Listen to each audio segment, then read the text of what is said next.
Hello সবাইকে, আমার নতুন একটি ব্লগে আপনাদের সবাইকে স্বাগতম। চলুন শিখে নিই কাগজ দিয়ে কিভাবে হাঁস বানাতে হয়। একটি হলুদ রঙের কাগজে আপনি যে সাইজের হাঁস বানাতে চান সেই সাইজের সার্কেল এঁকে সেই সার্কেলটিকে কেটে নিন। এবার এই গোল কাগজটিকে ভিডিওর মতো করে মাঝ বরাবর ভাঁজ করে নিন। হাঁসের বডি তৈরি হয়ে গেলে হাঁসের মাথা তৈরির জন্য বডি থেকে সামান্য ছোট করে সার্কেল করে সেই সার্কেল কেটে বডির সাথে গ্লু দিয়ে লাগিয়ে নিন।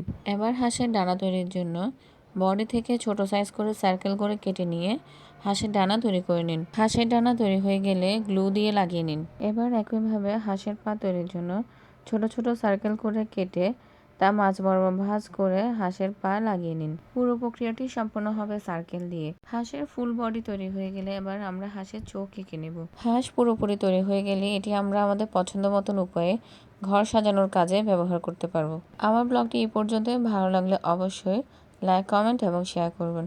ধন্যবাদ।